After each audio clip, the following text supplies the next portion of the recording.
Hey tennis fans, welcome to another Tennis Express racket review. Today we're taking a look at the Head Graphene XT Radical Power. Adding to the Radical family of rackets is this new frame. It features Head's next generation of graphene called Graphene XT. This new update makes it possible for Head to make the frame 30% stronger and optimize weight distribution for a faster swing and more power. The redistribution has also softened the frame stiffness slightly for a more comfortable playing experience. The Power has Head's adaptive string pattern technology that allows you to switch between a 14x19 and a 16x19 string pattern when having your racket restrung. These new rackets are also compatible with the Sony Smart Tennis Sensor. This racket was the first racket that we grabbed to play test out of the latest batch that we did, and I gotta say that this racket has a lot of power and a lot of spin potential. When we played with it, we played with the 16x19 string pattern, so that gave us a little bit more control. If you ever get this racket, you'll notice on the inside of the frame there's a ton of stringing instructions around the frame. Because of the fact that this top part of the racket, you can change out the string pattern to take away to the crosses, so you get that kind of fan string pattern. This is a great beginner's racket. If you guys are just starting out tennis, be sure to check this out.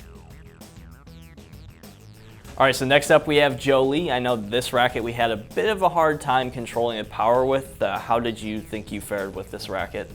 I thought it was okay. I thought that the racket was a little big for what I wanted, but I did think that I could still keep some type of control on the ball, and I could make it whenever I absolutely needed to. It was a little too much for my serve and my volleys. I thought that with the bigger racket head, I tended to fly the ball a little bit more, but other than that, it was okay.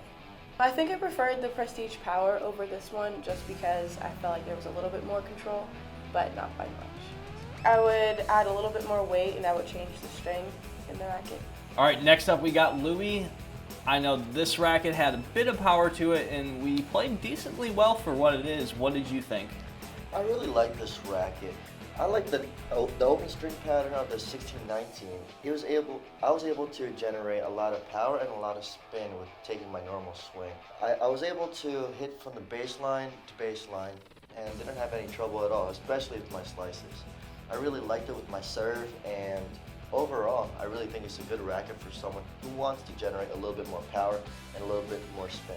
Comparing this racket to the Prestige Power racket, it was easier for me to hit with this racket because I was able to generate more spin, but with the Prestige racket, I needed to hit a lot more flatter to get my shots in. It was difficult for me to get my slices in and my serves at times, but overall, if you're a player who likes to hit flat shots, flat baseline, forehand, backhands, and volleys, I recommend that racket for you. Ready to make this racket yours? Click the button below to visit us at tennisexpress.com.